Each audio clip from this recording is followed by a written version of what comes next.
Afro is kind of famous for his hair, yeah, but I think my hair crushes his.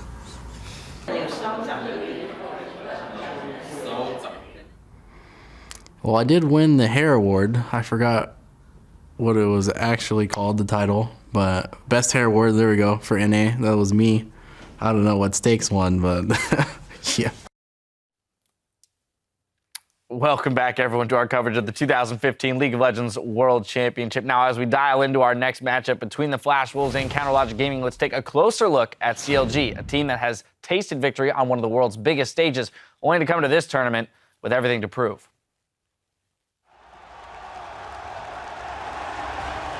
The first thought I had was like disbelief, you know. It kind of didn't feel real to have spent all this time being a pro and then to finally win something. You know, it wasn't like immediate, like just pure sheer joy, but it was like slow realization that I'd actually done something with my time in esports. I'd actually won. When we took off our headsets, you could hear the crowd just going insane. And the confetti was coming down, and it was just like a really chaotic moment. But it was a really happy, chaotic moment. We were all like bouncing up and down and being like kind of silly after we had won, and then I didn't realize how big it was until we went out in front of the stage, and then we just stood, and there were a lot of people. I guess it was just like a blur for the first few minutes. George was crying and like everyone was like happy and like the audience was like screaming really loud. And that's when it hit me when everyone was cheering and screaming.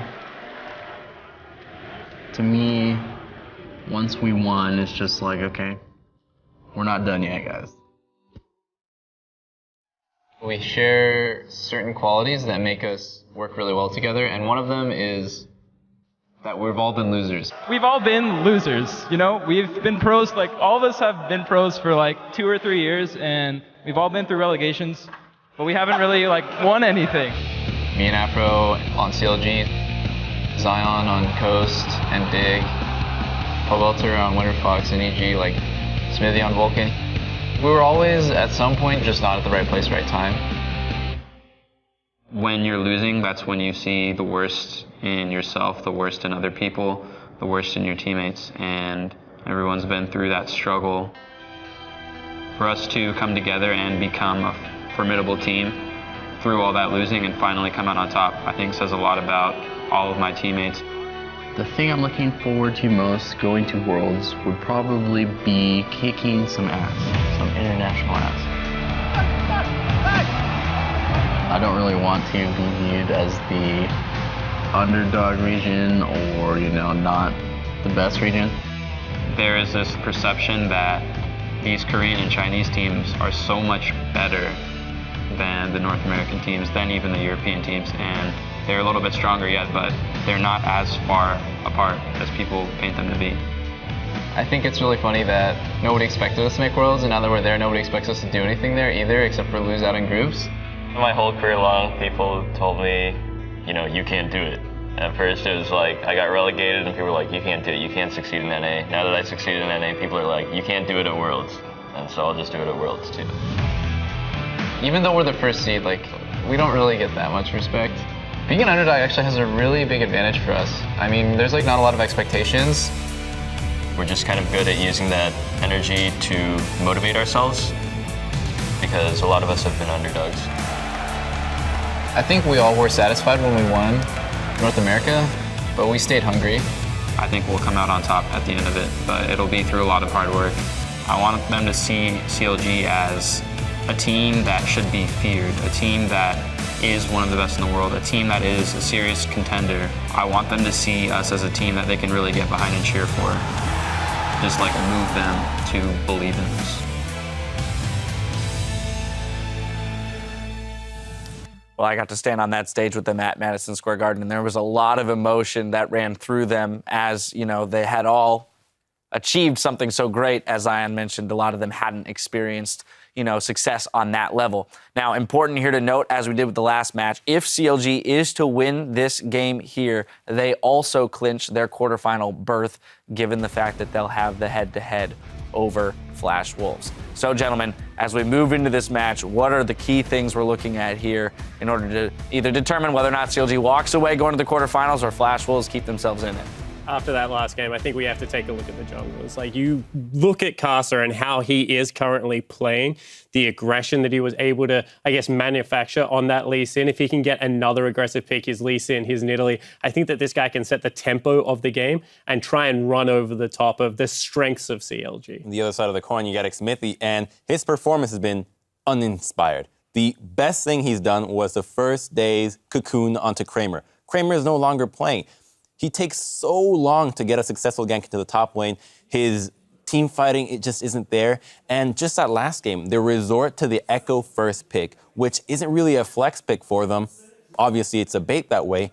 But Echo was played by Xmithy in the beginning of the summer split, and that's because he was a really strong tank. The champion got changed to more of an AP. You cannot stick to the old meta that was working back then and neglect the fact that it got nerfed. He has to step it up. You need to put yourself in champions that you can actually impact the game and do so.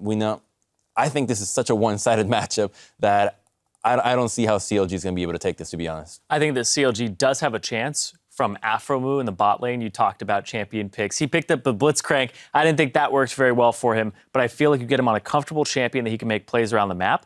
But also, he's the shot caller of the team. Him and Zion Spartan both share that role. But I want more dynamic shot calling if he wants to kick some international ass. Because what Afromu has been doing is you take turret 1, you take turret 2, and then you bait Baron with pink wards over and over and over again. And now that Ku has exposed that, you need to come up with something different. And I want to talk about that because I think if you talk about Afro, you have to talk about Sword Art. And Ku have shown that if you just go to Pobelter's lane with your jungler, with your support player, that is a lane that you can camp out really easily. So you can't mention one dynamic support that is running the same strategy without saying Sword Art, who on that Annie game looked very good. Yeah. Now, something I want to highlight specifically with these two teams, Lulu as a pick or a ban. It's been integral to the success of both of these teams in their recent wins here in the group stage. I think the performances here, the positive ones for CLG, I think do come off the back of the Lulu pick. And, same goes for the Flash Wolves. They do have that Lulu game,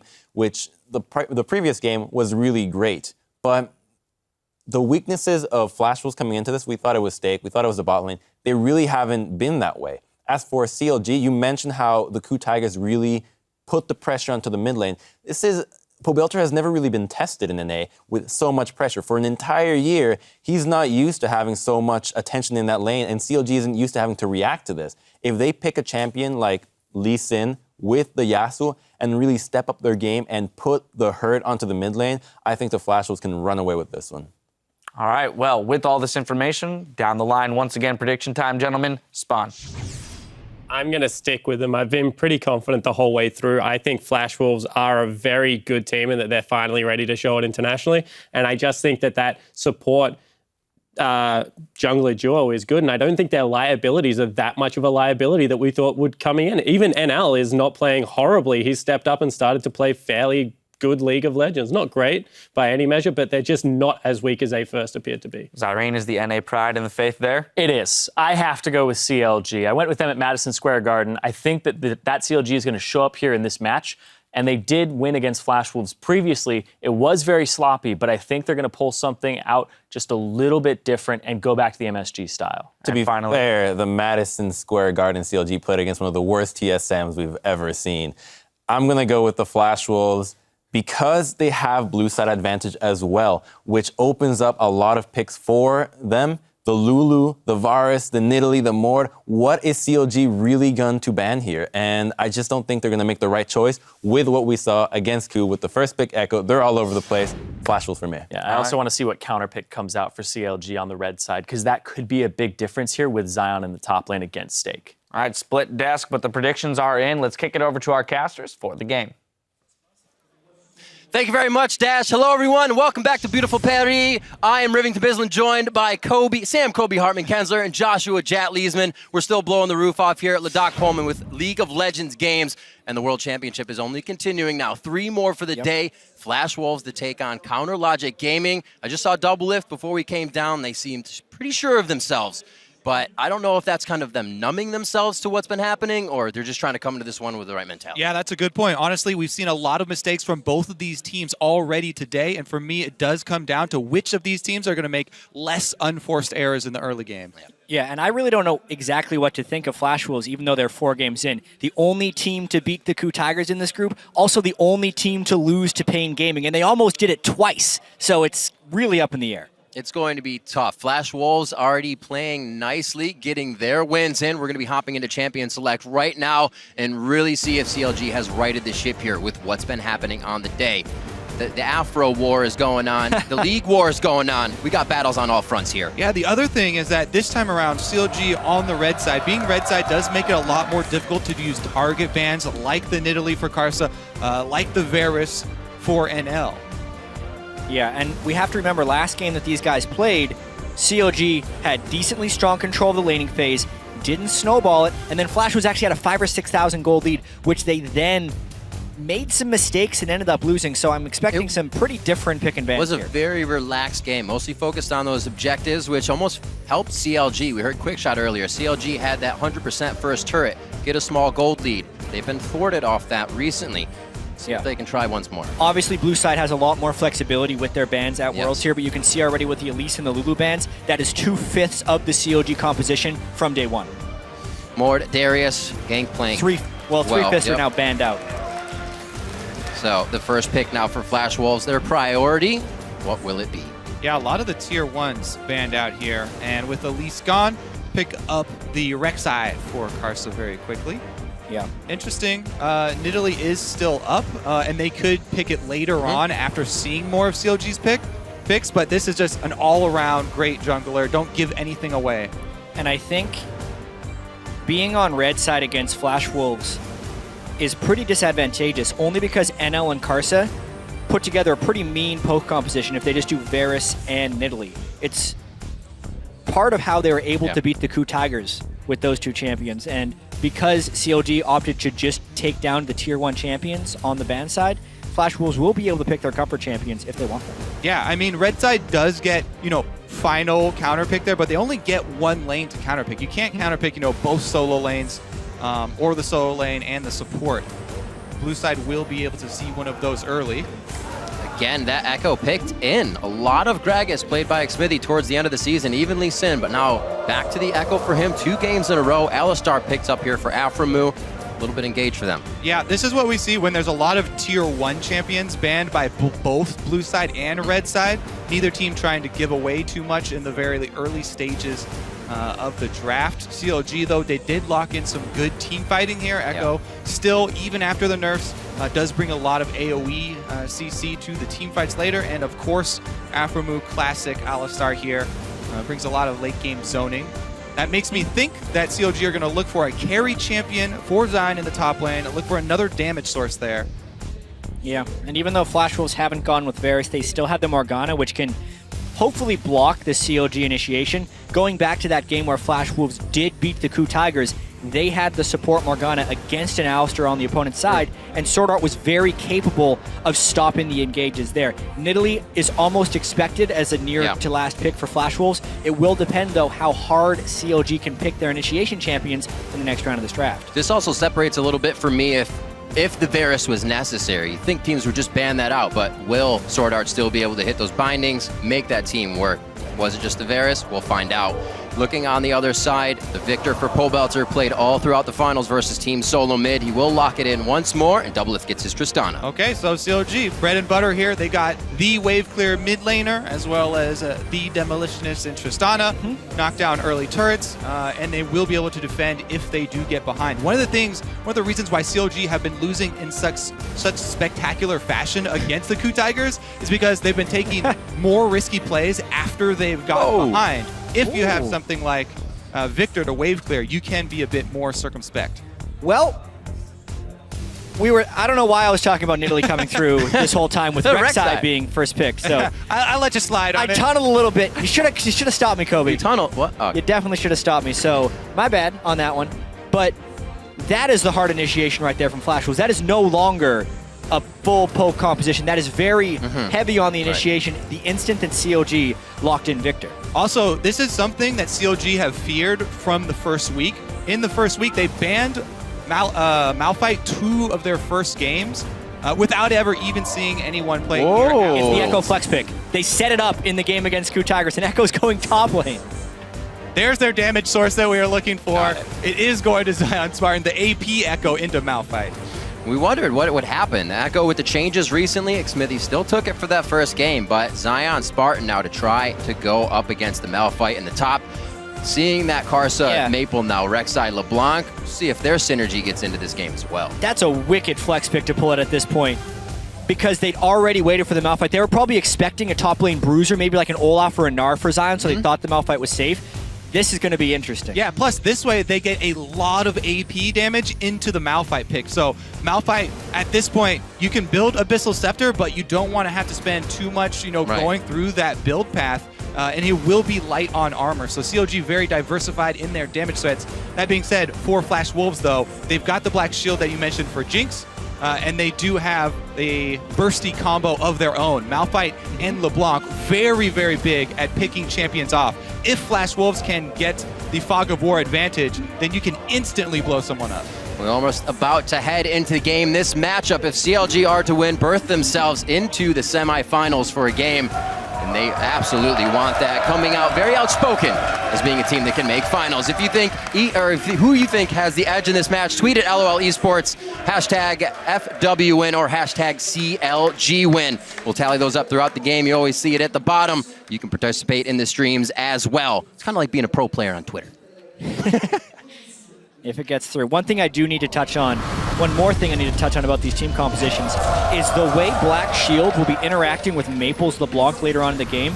So often, LeBlanc is like it's a poking assassin in a sense because she can distortion right on your face, get quickly out, and do that multiple times as cooldown permitting. And normally when a player tries to do that, you kind of predict and CC when they come in, so it'd be really big on the Alistar to interrupt that. But if Flash Wolves just simply puts a Black Shield on Maple later in the game, he will be able to poke as much as he wants on LeBlanc in general safety, which will enhance CLG's need to get flank initiations with Zion Spartan's Echo. See if they can keep those wards up. Xmithie on Lee Sin can get that Sightstone for himself early and start that vision, so it's definitely a possibility that the flanks will be able to work. Good damage, just getting vision here. CLG almost getting themselves behind in these little early travels they do. Seems like they're all right for now. Well, that is going to be one proc for Sword Art, so a little extra cash. I guess technically, yes, they're a tiny bit behind. But Mirrored Ward's coming out for the lane swap here to see. Plus, they've already seen Flash Wolves down in the bottom lane. Let's see where they go with this one. Watching CLG versus Coup, you can see Coup just had an idea what they wanted to do. If it didn't work, they had another one. It seems like CLG was always adapting. We'll see if they have something on their plate and put their foot down first here in this game. Usually Pole Belter, very quiet in the mid lane. He'll have to watch Karsa and Maple's synergy, especially with the LeBlanc and Rek'Sai. Still roaming around. It does not look like they're going to get matched up in this one. Well, CLG waiting until the camp is just about to spawn to show that they are starting on the greedy side here. Yeah, and there's also Harass going down bottom. Let's see if Alistar can actually push them off the double. So this is... Despite CLG getting spotted at the back end there because they had waited to be shown, Flash Wolves didn't really get any intel, and I think CLG gets what they want here. In the mid lane as well, this matchup going to be important to see if Poe Belter can land his lasers through the minion wave and tag Maple. If you can get that extra control of the lane, since Maple did go with the ring and only has the 3 biscuits, then he can keep her bottled up. That's a big point for CLG because the early wards, early map control coming out from Flash Wolves would be devastating. There's Poe Belter already going aggressive. Keep an eye on that lane. Poe Belter at 10, up CS. Maple been down 11 on average for this event. So Poe Belter already having a good run so far. They are even, but that damage is going to cause Maple to chug those consumables. Ooh, great trade with the distortion back. Yeah. Going to be a volatile mid lane in this one until we get some jungle pressure. I see these guys possibly killing each other, but Pobelter is running the barrier. Yeah, well, they've already burned through all of their health potions in the mid lane, and something that's really interesting in the top lane is Malphite actually got the blue buff when they did the early double jungle. They gave the blue and the blue buff experience to the Malphite. It's really beneficial, specifically when they have a Rek'Sai jungler who doesn't benefit that greatly from blue, and this kind of makes the early laning phase incredibly punishing from Malphite. And what you could do, though, as Zion, to answer this, is try and shove your wave very quickly, then you get your recall off back to base to heal, and while Malphite is trying to clean up all those minions, use that time to walk back without having to use your teleport, because bottom lane is going to be... Oh, never mind, he is using his teleport back to the turret. Flash Wolves did not see this, though, so they won't know the cooldown. They can infer it if Stake says, hey, he got back here way too fast. They should be able to tell he picked up a second Doran's ring and 4 extra biscuits. Quick, yeah. Yeah, it wasn't in vision, but it may as well have been, as long as Stake is communicating. Maybe a little off on the call for when the engage comes in. We'll remember that timing for teleport. Gold's still very close. Aframu looking to put some pressure on the bottom lane, but it's just for some safe farm and movement for Xmithy. Yeah, I think the reason Zion wanted to do that is because even Malphite, pre-6, even if he does teleport down bottom, it's not a huge impact. And it would only slightly turn the tides until he gets his ultimate. And not to mention the second Doran's at this point kind of times with Stake losing his blue buff, so Stake won't be able to harass nearly as hard as he was before. He'll himself pretty quickly, and then we'll have to go back on his own. It's a really big point to touch on, though, especially as we get to the mid stages of the game. We talk a lot about the objectives and taking turrets or dragging after team fights, but the smaller objectives of vision control, something that Origin has done really well. In order to enable the first line of vision, shove up the minion wave very quickly because it will occupy your opponents for a good 5 to 7 seconds, plus give you the vision from those minions moving up. Here comes Smithy, though. Pre-level 6 Stake. Stake is up pretty far without ward, so he is technically vulnerable here. Karsa as well in the mid. There's that synergy trying to work for them, but they do not get it off. Pobelter had cleared the pink. Karsa still went for it, though. Trying to push himself through that wall of defense, but cannot get any kills. So a little bit of love for the mid lane so far. Yeah, plus Karsa already is a camp up here on Smithy. So he's already ahead in experience, and he's already gotten a summoner spell out of the mid lane. Really takes a lot of the momentum out of Pobelter's lane phase that he was trying to build up here. Maple already with a decent CS lead. And Maple has been a really prominent assassin player within the LMS. A lot of people are looking for him and Karsa because of their synergy to really have Maple take over multiple games here. And finally, he's unlocked here to play an assassin in the Blanc, and he's doing quite well early on in the lane.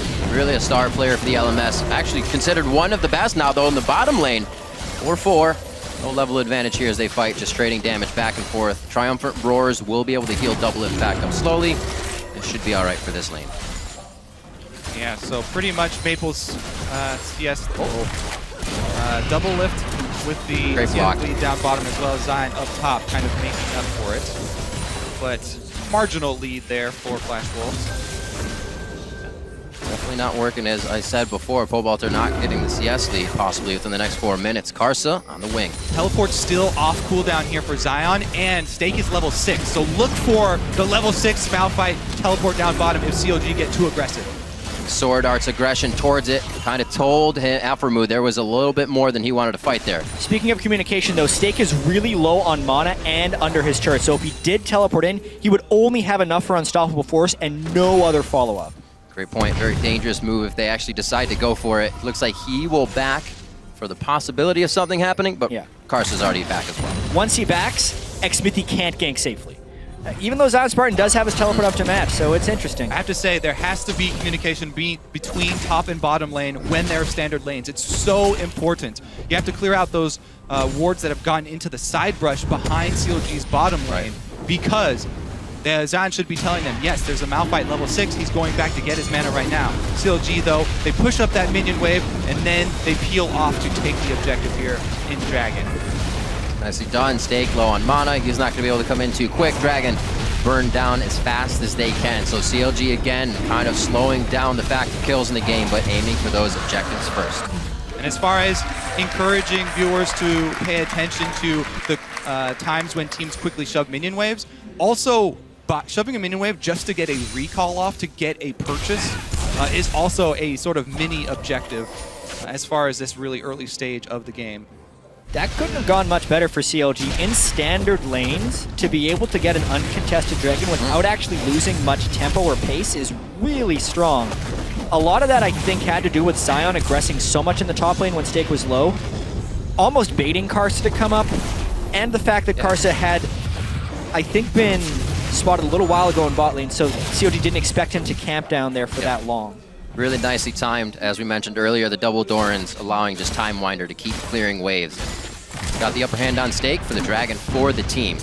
And not only did CLG take that dragon, but they got the all-important first line of wards down into the red side jungle. You can see here, they even plopped a pink ward behind that red buff. So they've got a lot of vision on the bottom side of the map. A lot of that had to do with Xmithy, who purchases far more wards before Sightstone than any other jungler. Specifically, the stat was from North America, but it's holding true again here. You can see he's going for a warrior enchantment, probably a later Sightstone.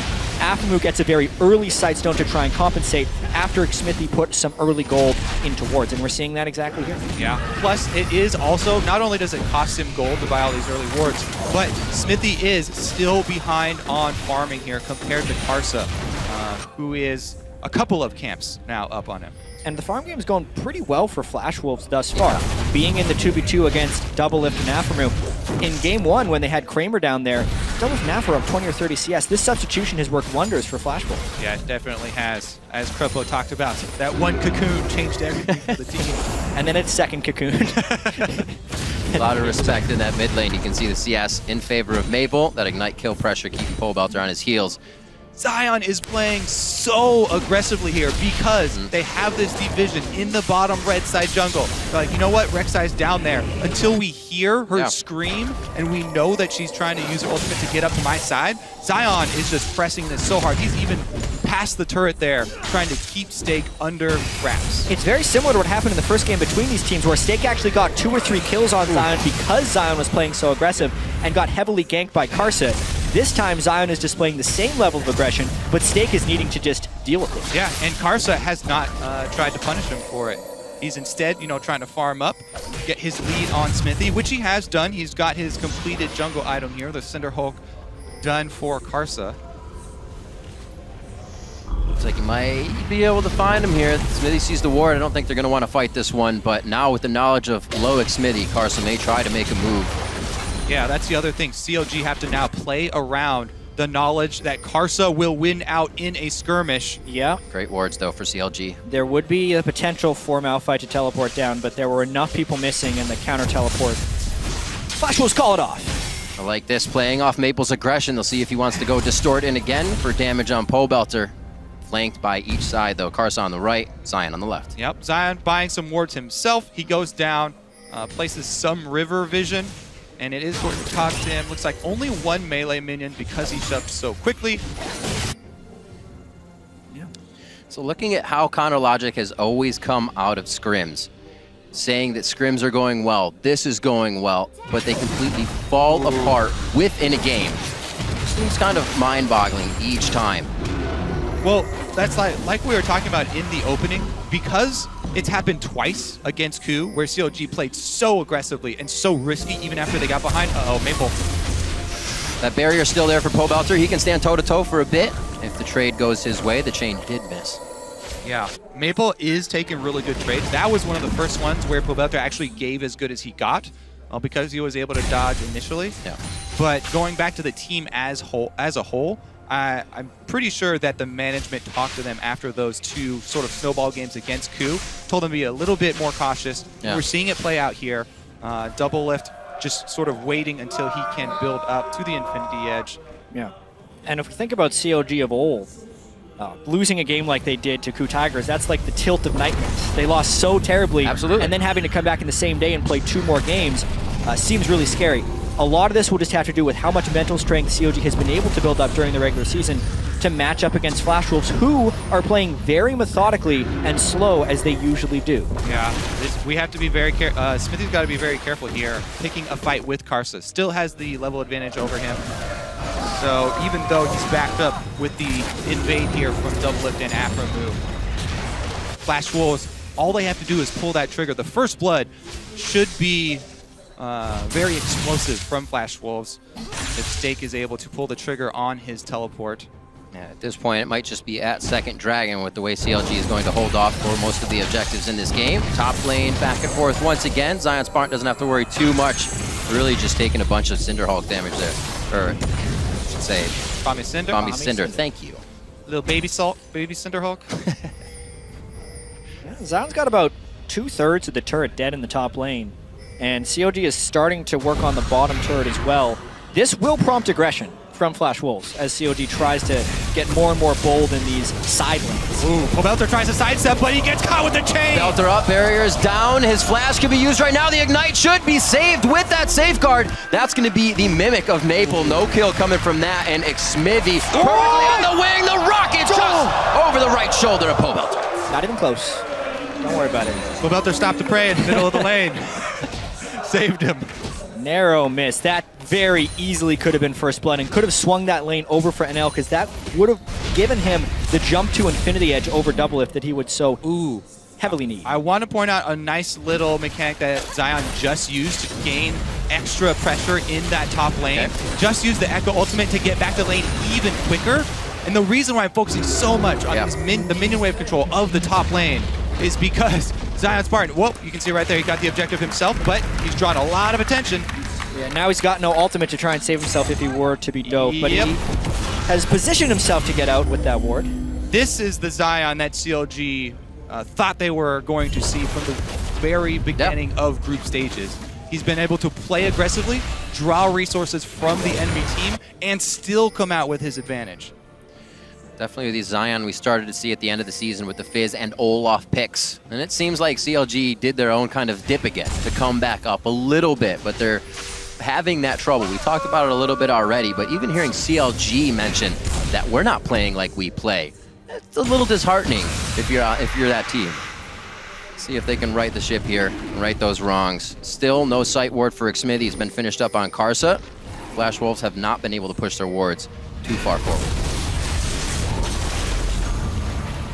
Going again to try and chunk out Belter. So Summoner's down, it's got to be a repeat. So, Smithy was able to get with the combo there. So CLG, again, they want to utilize Zion's big lead in the top lane to gain a map advantage here. Shove that lane out and put pressure on Stake so that you make Flash Wolves have to choose between losing an extra minion wave up there on the top side or some damage on the secondary turret or teleporting in. Right now, though, Flash Wolves, they have the minion wave advantage on top, and they're pressing in. That's why they're going to be able to steal this blue buff. Well, let's see if they get it. They know the smite is down.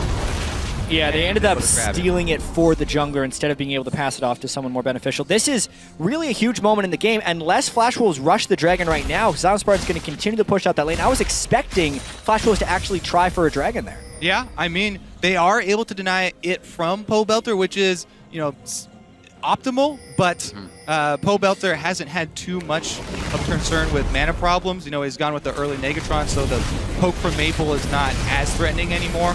Bottom lane, though, Afro trying to save this turret, and he's 1 versus 3. He's in a tough spot right now. It's going to be another teleport coming in. That should be stopped on the Rek'Sai tunnel. Zion Spartan also joins the party. It looks like he actually wants a bit of a fight. Phase dive is used back to a minion after executing. CLG have to transfer over to Dragon now, or else they committed that teleport for nothing. Stake canceled his, so they know this is 4 versus 5, and CLG are going to lose a lot of damage on the top turret. See if the Malphite slaps actually do enough before Zion can get back up there. It depends. If one rock is denser than the other, it'll work well. Yeah, some of these teams so quick to match teleports because they don't want to be outnumbered, but Flash Wolves would have had an amazing power play there if Stake would have just held off, since Afro had burned his ultimate and Zion would have been down a teleport. Either way, they might get 2 turrets out of this Dragon trade. Zion Spartan should be able to get top side. It looks like he may be able to make it in time. No, he will not. Totally worth for Flash Wolves. Yeah, it was. Second Dragon, in my opinion, is mostly meaningless because you can still get the chance at the third, and they haven't gotten the move speed yet on the opponent's side. The Dragons, giving the gold to put Flash Wolves in this position is much greater.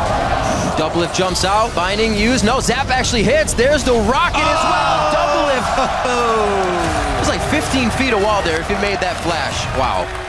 That is a Flash that will never get over that wall from his current position. Very risky positioning there from Double Lift. Pushed up really far past the turret that was just taken. And they punish him heavily for it. 3 members down bottom, though. CLG try and answer with the turret of their own. Will they be able to get enough damage on mid, though? Doesn't look like it. Karsa continuing to engage with the black shield on him. And it just keeps working. Everybody has to back off from CLG Gaming in the mid lane. Double Lift just coming back up now to get himself back in. Didn't lose too much CS in this situation. CLG trying to keep tabs on Flash Wolves right now. Zion Spartan giving them a little what for. Doesn't look like they're going to get much out of this. They're really just losing a bit of HP each time they try to engage. Going hard here on the mid turret. Respect given by Maple and the rest of Flash Wolves. Double Lift is there? Maybe not. They go in after the turret goes down, fight with the damage, and they are going to get taken out. Karsa goes down immediately. Maple living with a sliver of health. That's an L going down now. After they lose one, they keep wanting to go in. And it's ill-advised. Who needs Double Lift here? 4-man push without the Trist as a turret definitely takes Flash Wolf by surprise. Karsa goes in, gets completely bursted. Pobelter landed everything, and the double Abyssal Scepter power spike from those 2 mid laners just destroyed Flash Wolves right there. I'll never understand letting the turret go down and then engaging. But they try for it, they lose a few. 2-1 now, coming up onto 20 minutes. Double Lift also going to pick one up, and with the mid turret down, it opens up the map nicely for more forward wards and a bit of CLG movement from Afromu. Yep, they're gonna litter this red side jungle and try and push the last wave to get that wave into the turret. I think that NL should be able to clean up the rest of those minions, though, and draw even with Double Lift. Let's see if Pobelter can hold mid. Victor, the god of wave clear, should be able to hold his own. Lasers. Oh dear. Woo! This is good. Nice job for Double Lift, able to get himself out safely. We saw previously against Ku getting dragged over walls. They couldn't even get from lane to lane. They get a little bit of freedom here. We'll see this fight again. The black shield gone before Karsa even gets into this fight. And then Maple distorting into the Pulverize. One part bad, other part really unlucky. And then Zion Spartan gets both ticks of the Time Wander there as Pobelter comes in for the finish, and it just gets bursted for far more than he expected. Yeah, Zion doing a lot of work this game. His early lead on stake manifested in, as you said, not only the double Abyssal Scepter build, but more spell penetration on top of that. Whoa, stake deep in enemy territory. Does not look like it's going to end well for him. The whole team is coming up the river. He's got enough HP to last, but the team definitely does not want to continue that fight. CLG starting to gain a little bit back here and there, but they got to make sure they're not the ones chasing the fights that aren't going to happen in their favor. And there's that Fog of War control we talked about for the Flash Wolf. They're able to find their first pick here. Maple finds Smithy, and that's going to put more pressure on Pobelter here in the mid lane, trying to do wave clear. Yep. Zion actually gets called up. Really swingy game here. Stake does have his teleport and ultimate if they want to push this really hard. Probably the turret easily for Flash Wolves. Yep, eyes on Zion. Where's the teleport? Here it comes. Still going to go in. They try to get Karsa immediately. Still pretty tanky. He's going to take a while to go down. And that's enough time for Flash Wolves to assess and set up a kill of their own. 2 going down. Zion Spartan actually. Smithy coming back up from previously. Sorry. That was a great stun lock like there. Zion did not have time to get his ultimate off. Still trying. Relentless here from Flash Wolves. There's another one. Chain into binding. We're seeing the composition kind of come to fruition here as they get together in the mid lane. And it is seeing how Flash Wolves wants to poke back and forth, but they have to be very wary of Afromu's initiation. He's not directly going on to Maple, but when Maple goes into poke, Afromu's very willing to go in for the initiation, and CLG as a team is very willing to follow. As slow as this game begun, there's a chance we get some very bloody team fights. I haven't seen too many LeBlancs lately, but Double is feeling that, oh, there's half my health. I might need a Vampiric Scepter sooner than later in this game if that's going to keep happening, because Maple's doing that willy-nilly on every target he can get. Pobelter, Double Lift, and we see it on Afromu too. Yeah, and as expected as well with the 4 AP solo laners, we see a whole bunch of early Aegis of the Legion rushes here for both teams. Flash Wolves actually got double. So everybody will be in range for the extra magic resistance, and it does double stack on the 2 who hold it. Yeah, what's so interesting about the double Aegis is I feel like it used to be good in practice, but I still prefer the tankier guy getting the benefit of the Aegis as well as then just getting a Spirit Visage, because he's getting the aura anyway. The only benefit the second Aegis does is it gives the extra aura to the support who already has the aura.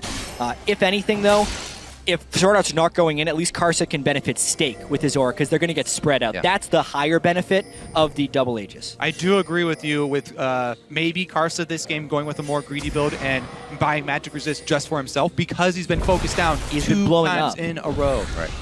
By AP damage. So he really would love a Spectre's Cow right now.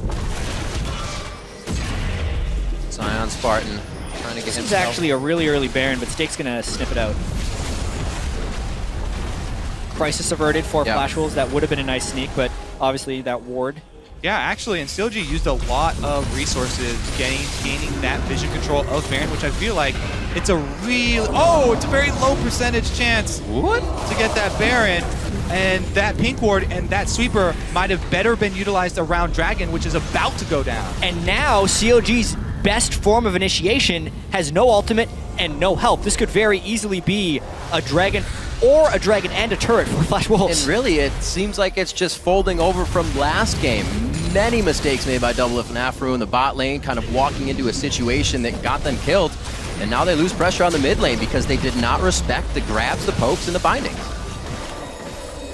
Small chunk there. Zion Spartan does have Home Guard upgrade as well on his boots, so he could try and teleport into this, but it's a blind Dragon here for CLG if they were to face check. I feel like he's waiting for the Home Guard teleport right from base. Aphromoo does not have his ultimate back up. This would be so risky. Zion has been waiting in base for an opportunity, but he entered again. He's back and forth. Looks like he will hold off on this one. The team's still trying to flank on this. Smithy's going to take a bit of damage. Zion very much holding. Maybe they can get... Oh, my word. Nice Doublelift buffering. gets hit. Very nice channel on that. Getting out of the unstoppable force. That's going to be Aphromoo down. Like he said, no ultimate here. Nick Smithy comes in a bad spot. Zion Spartan, rather. But this could be Flash Wolves' loss. If they can get a few more hits in on the side of CLG, they're going to start losing members. Stake back to the front line. Karsa gets there as well. Black Shield on him again, so he can't be stopped. Doublelift in the eyes now of Flash Wolves. Zion Spartan doing what he can to deter and peel off his AD carry. Zion onto Sword Art. Sword Art could go down with one more hit, but he just can't swing the sword. Doublelift dubbing in. He gets the reset. He says king me, but can't get the next jump. Zion Spartan now in a battle. A 3v1 around him. A 2v1, I should say. And it does not look like it's going to end well. The parallel convergence stun is going to happen, but Karsa is free to roam and free to swipe.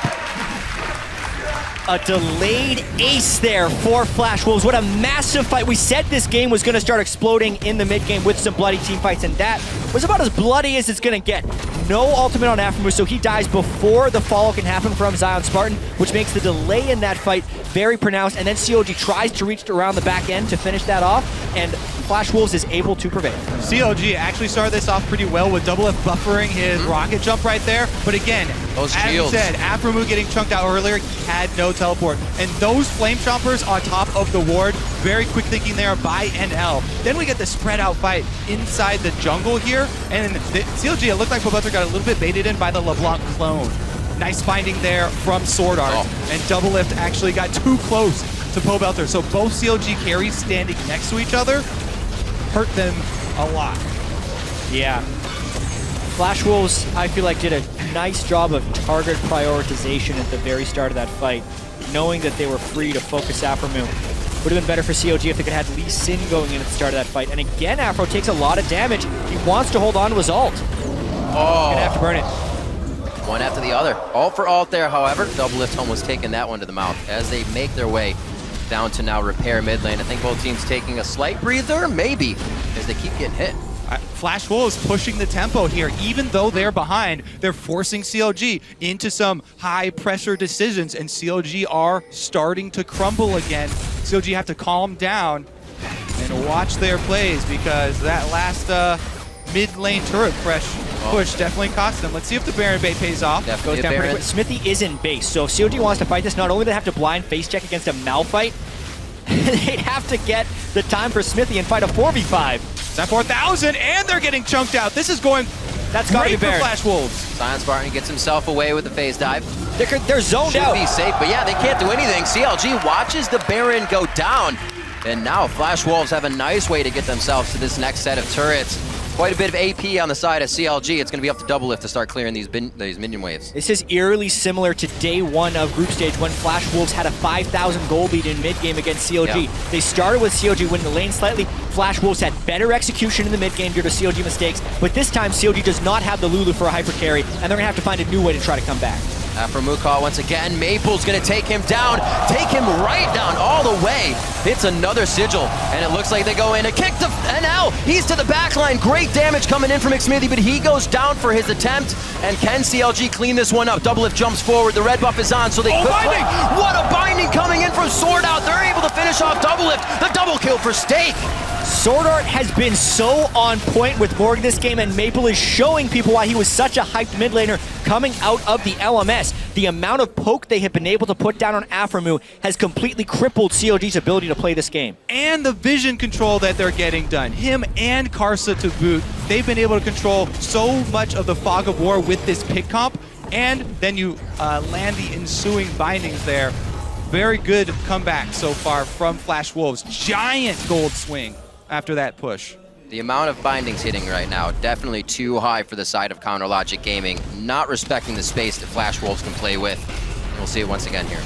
Yeah, let's take a look at... So Aframu gets picked again at first, and he gets 100%ed because he...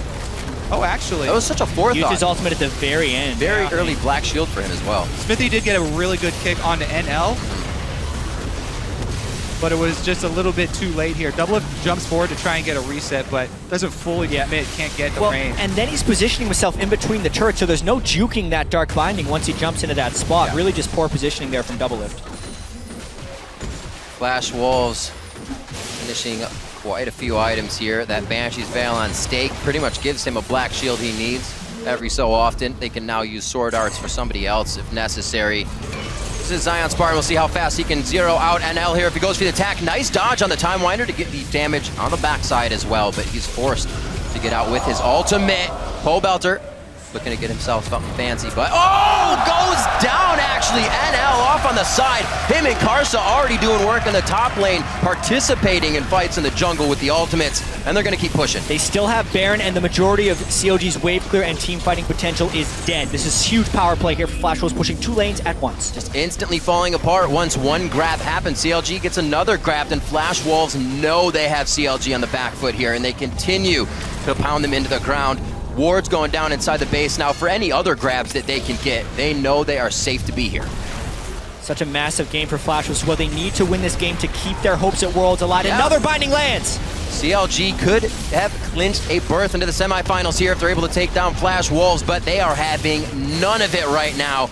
Stake winning the Afro War and winning the League War right now with the rest of his team across the board. Fantastic play so far from Flash Wolves this game. Yeah, such a ridiculously large Baron power play right there for the Flash Wolves. Plus, they've kept CLG occupied for so long inside their own base that a lot of CLG's ward coverage expired as well. Now they're trying to rush back out and get the consolation prize of Dragon, but it's only number 3.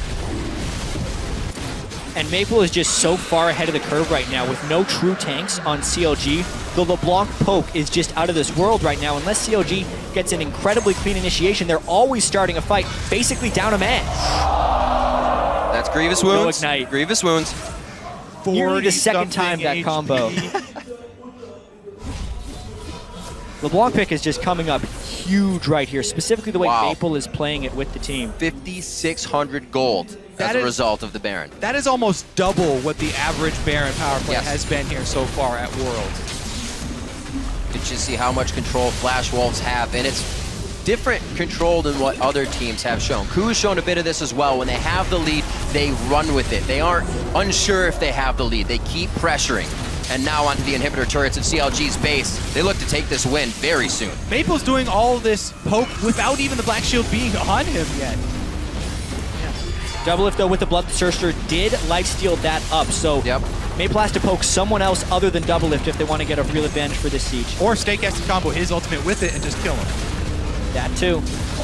There are going to have to be some very heavy mechanics for the items down for Counter Logic Gaming in these fights. They're able to hold the inhibitor without a turret in front of it. Flash Wolves just looking for it. Pole Belter gets himself in a great spot. Kickback Stake is going to go down possibly. That's a lot of focus for the tank, and the rest of the team's taking the inhibitor. There's the Chaos Storm from Pole Belter. CLG's trying to chase here, but they're taking damage as they chase. A great binding from Sword Art. That's the headbutt initiation for Pulverize that CLG needs to keep it going, so they have to stop. Yeah, another great binding there from Sword Art. Great Morgana performance from him so far today. Yeah, Flash Wolves didn't let Maple set anything up with poke there. The ultimate was aptly flashed by Pole Belter, and it completely backfires there because of the kickback and the turn. Another thing about Stake's build is he's gone for that just one magic resist item, thinking that the double AP is not going to be wanting focus a tank, which is generally true, and it's really been shutting down double lift. So the fact that they could kick him into the Nexus turret for an extra little bit of help, and then they still struck to kill him, shows how unkillable he's actually become. Said the mechanics are going to have to be high with the items down here. Still just a needlessly large rod trying to be built up after an Abyssal Scepter coming in from Pole Belter. He is all charged up on his item. See if they can get themselves a good fight. It seemed like in the jungle earlier is what they wanted. A Chaos Storm built up, but Flash Wolves has been separating and dispersing very CLG nicely. spending a lot of money on vision here around Baron, and now they're sitting in the brush. So they get Stake. Flame That's his Chopper. Banshee's Barely Veil touches down. him. Wrecked. Banshee's Veil into Black Shield. Why would you even try? Pole Belter's going to be the one hit. Stake has all day to play around here. He says, come on, guys, let's go. Blindings from Sword Art go to the backside. They miss, but they still have Aphromoo to kill. Taking him down. Pole Belter's next. Doublet's going to get hit with some rockets. The binding for Smithy is forced to be flashed forward with the Buster Shot backwards. Doublet lives for another second, but the distortion now to come in from Maple with a sigil will end him. There's the auto attack. That's 4 down. Smithy runs for the homestead, and he's not going to be able to do much for the inhibitors. That's the thing. Full take. Malphite is happy to face check a brush, and Zion goes right onto the flame choppers again. Smithy gets caught. Yeah, still 20 seconds plus on the death timer, so this should be Flash Wolves taking the game, I think. Maybe just 2 inhibitors. Looks like the inhibitor top open in their eyes. They're going to want that. I don't know if they want to chance this right now. Not very many minions coming in, but and they have Baron in the bottom lane to work with now, so it's going to be nice for them. Going in, he's going to try to go for Sword Art. Chrono Break Brat back. The fights are not being won, and they keep using ults outside of a big fight. And even when there is a big fight, they're not able to use their ults. So true. Well, this should be a repeat Baron for Flash Wolves here. Yep. They left behind plenty of vision. They've got 2 inhibitors down. CLG still licking their wounds. Really well played by Flash Wolves so far. The teamwork across the map this game, on point for them. Dragon can even be theirs in another minute here if they can win this resulting fight, if CLG actually wants it. In true CLG fashion, they are testing the faith of their fans. Yeah, so if Flash Wolves is able to hold this out, it makes the next 2 games incredibly interesting because that would put, we'll go over this fight one more time. There's the face check. I mean, they do stun him, but Zion steps straight onto a Flame Chomper, can't ultimate out, and the fight is the game might even be over at that point. Pole Belter doesn't have flash from the last time, so Stake can easily just click on him to get the ultimate. The rest of Flash Wolves can then arrive at the fight. Really, the initial pick onto Stake isn't the worst idea as long as Zion doesn't step on the Flame Choppers, because then CLG would have been able to disengage. They attempted again. These guys are just too tanky. Arsa, pretty damn big right here, takes a full hit from 3 members of Counter Logic Gaming, and they're right back in. Another unstoppable force. 4-member pop-up. Double lift on the outside. They're going to actually have to look away from him. Stake's going to take down a 1v1. Double kill coming in for NL, looking for a triple kill. That's a triple. That's going to be the quadra. He gets a pentakill. NL, pentakill. Quadra kill earlier on Jinx. He is having a great day. And remember, this guy was on the bench for Game 1 here at Worlds. He is coming up huge. There's the teleport. That's going to be the push for the Nexus for Flash Wolves.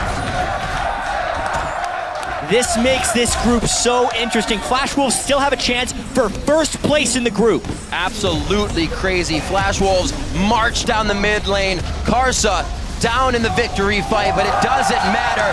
37 minutes in, Counter Logic Gaming will fall to the Flash Wolves.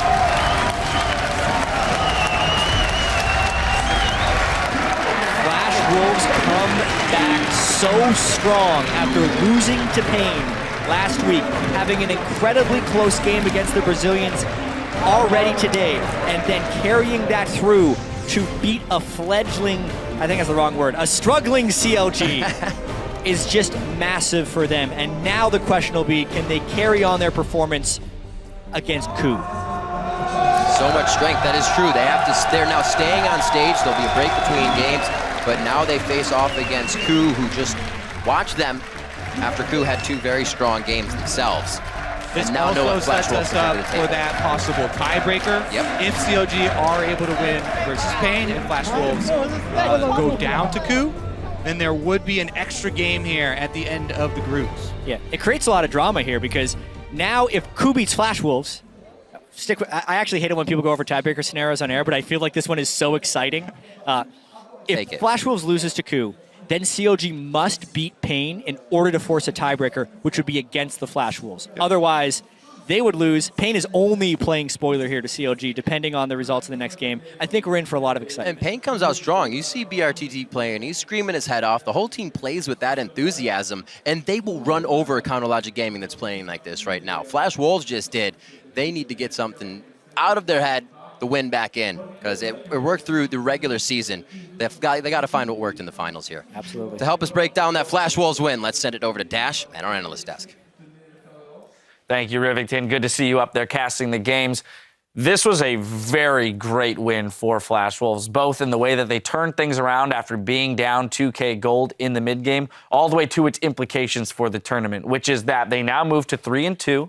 They're in position to even come out of the group in first place if they beat KU Tigers in their next matchup, let alone they're safe to go against CLG in a tiebreak, at least, if CLG beats Pain and they lose to KU. So a lot of implications here. Very important for Flash Wolves to have won this game. Now I want to get into, specifically how they did that, because they were, like I said, 2K down at one point. Yeah, they certainly were, but let's take it back to the very start of the game. The pick ban phase that came out of the Flash Wolves, I find just completely outclassed CLG there. I'm going to once again go towards a Morgana with Lee Sin and Alistair in the game. You need a primary engage that is not Alistair or Lee Sin if they are running a Morgana support. Instead, they flex this Echo, and sure, it looks really clever on paper, and you're like 3-wave flex, but it did absolutely nothing throughout the entirety of the game. And I find that with the Malphite, because they picked Victor, there was just no time for them to split push, because straight away they hit the go button, Malphite goes in, blows up the Victor. There is no way they can withstand that. Yeah, and I love the Malphite pick for Stake. Just a tanky top laner. He can be down 40, 50 CS, and he's still going to do his job. And we saw exactly that happen.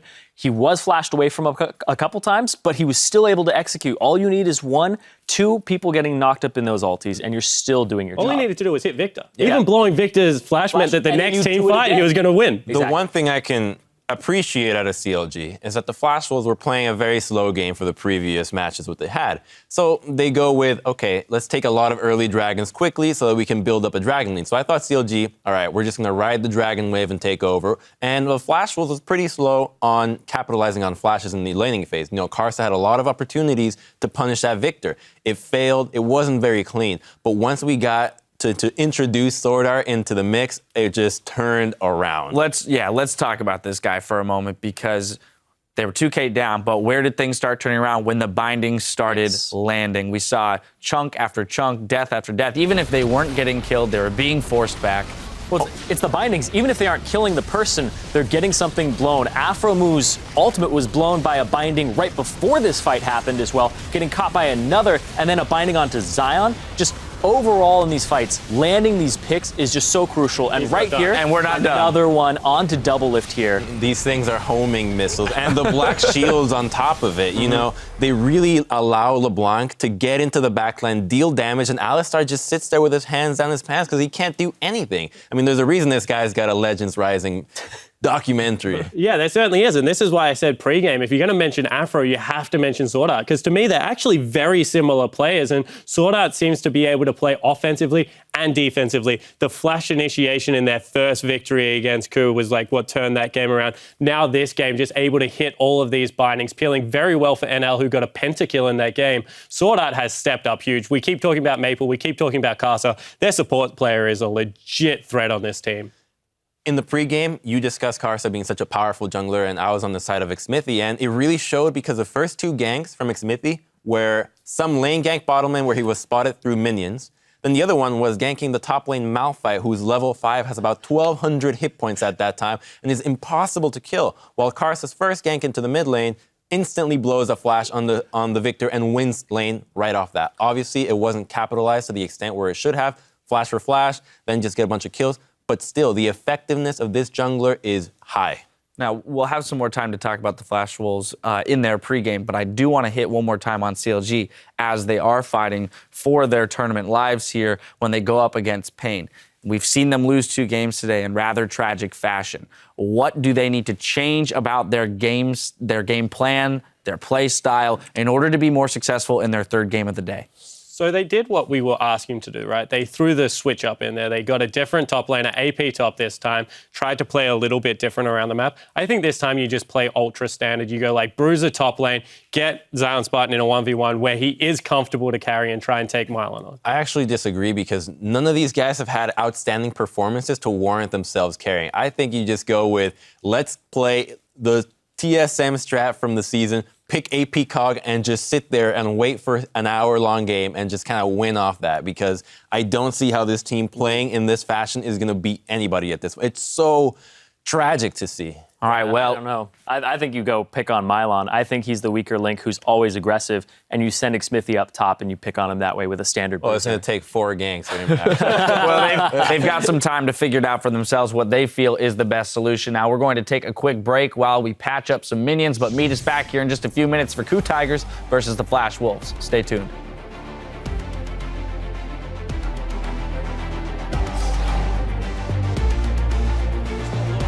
Here at Doc Pullman with League of Legends games, and the World Championship is only continuing now.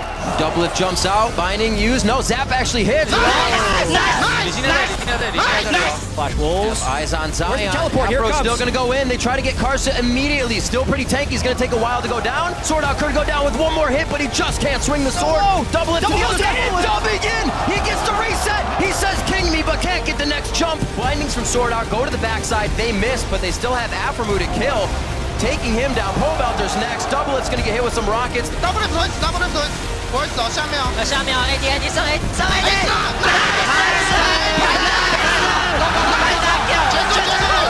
Counter Logic Gaming will fall to the Flash Wolves.